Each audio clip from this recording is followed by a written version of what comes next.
আমাদেরকে অনেকেই জিজ্ঞাসা করে, হুজুর দুপুর বেলা সহবাস করলে কি হয়? অনেকেই বলে আমরা শুনেছি দুপুর বেলা সহবাস করা নিষেধ, আবার অনেকেই বলে দুপুর বেলা সহবাস করলে দুটি লাভ হয়।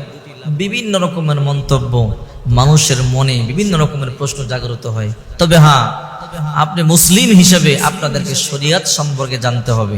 আপনি মুসলিম হিসেবে আমাদেরকে প্রশ্ন করে আপনার জেনে নেওয়া উচিত, যেহেতু আপনি জানেন না। কারণ জানা ফরজ, অবশ্যই আপনাকে জানতে হবে। স্বামী আর স্ত্রীকে আল্লাহ পাক রব্বুল আলামিন একেবারে হালাল করে দিয়েছেন।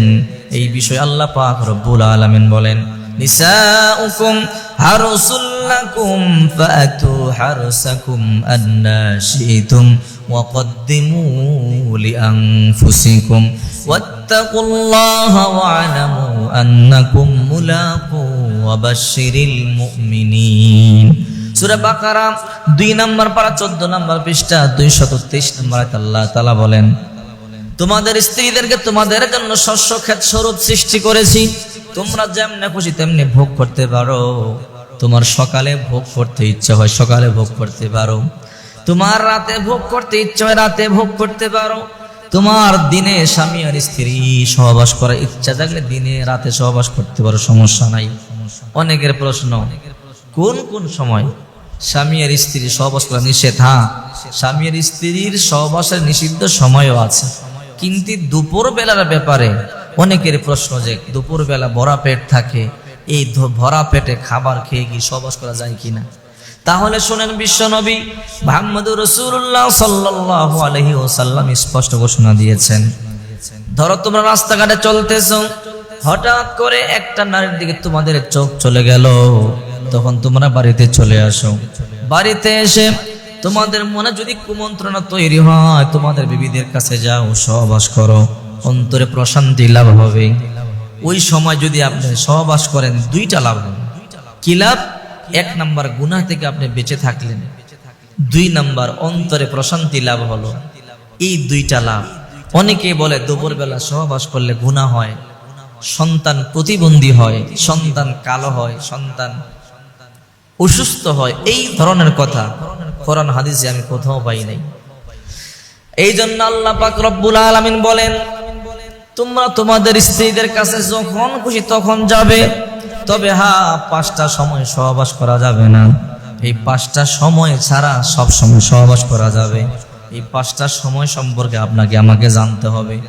1 নাম্বার, মাসিক চলাকালীন সময় স্ত্রীদের সাথে সহবাস করা যাবে না, কিন্তু ইহুদি খ্রিস্টানরা বড় ভালো করে এই সময় সহবাস করে না, এই সময় করা যাবে না। 2 নাম্বার, নেফাসের সময়, সন্তান প্রসবের পরে যখন রক্ত যায়, ওই সময় সহবাস করা যাবে না। 3 নাম্বার, রোজা থাকা অবস্থায়। 4 নাম্বার, ইতিকাফ অবস্থায়। 5 নাম্বার, বাইতুল্লাহ তাওয়াফরত অবস্থায়। এই সময়গুলোতে আল্লাহর নির্দেশ যে তোমরা স্বামী আর স্ত্রী সহবাস করবে না। কিন্তু দুপুর বেলা সহবাস করা যাবে না এই রকম কথা নাই। আপনার মনে চাইলো, আপনার অন্তরে খায়ের জাগলো যে আমি দুপুর বেলা আমি আমার বিবির কাছে যাব, আমি আমার স্ত্রীর কাছে যাব। আল্লাহ তাআলা স্ত্রীদেরকে তৈরি করেছেন স্বামীর শান্তির জন্য, অন্তরে প্রশান্তির জন্য। আপনি যাবেন, এতে কোনো বাধা নাই।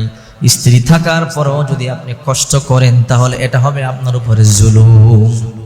স্ত্রী থাকার পরেও যদি আপনি স্ত্রীর হক নষ্ট করেন, আপনার নিজের হক নষ্ট করেন, তাহলে আল্লাহর দরবারে আপনাকে জবাব দিতে হবে। আপনার স্ত্রীর হক আপনাকে আদায় করতে হবে, আপনার স্ত্রীকে আপনাকে ভালোবাসতে হবে, আপনার স্ত্রীকে সময় দিতে হবে। অনেক এমন স্বামী আছে স্ত্রীকে সময় দেয় না, অনেক স্বামী আছে সময় দেয় না, স্ত্রীর কাছে যায় না। আপনার স্ত্রী একা একা কষ্ট পাচ্ছে, আপনার স্ত্রী চোখের পানি ফেলে আল্লাহর দরবারে কান্না করছে। আল্লাহর দরবারে আপনাকে দাঁড়াতে হবে। এই জন্য মা বোনদেরকেও বলবো, স্বামী যখন ডাকবে স্বামীর কাছে চলে আসবেন। কোন স্ত্রী যদি রান্না করে রান্না বসায়, আর স্বামী যদি তাকে ডেকে তাড়াতাড়ি আসো, স্বামী ডাকলে দৌড়ে চলে আসতে হবে, রান্না বান্না ফেলে আসতে হবে। এটা হলো আল্লাহর আইন, নবীর সুন্নাত। কোন স্ত্রী যদি না আসে, স্বামী ডাকার পরও যদি 2 জন আলাদা ঘুমায়, ওই সারা রাত ওই স্ত্রীর উপরে আল্লাহর ফেরেশতারা লানত বর্ষিত করে। স্বামী ডাকার পরও যদি কোনো স্ত্রী না আসে, ওই স্ত্রীর উপরে সারা রাত আল্লাহর ফেরেশতারা লানত বর্ষিত করে। এই জন্য সাবধান। স্বামী আর স্ত্রী একে অপরকে সময় দিবেন, একে অপরকে ভালোবাসবেন, স্বামী আর স্ত্রী একে অপরকে মুহাব্বত করবেন, একে অপরের হকের উপর খুব সাবধান থাকবেন। কেন? কারণ একজনের হক যদি আরেকজনের কারণে নষ্ট হয়, আল্লাহ দরবারে অবশ্যই আপনাকে জবাব দিতে হবে।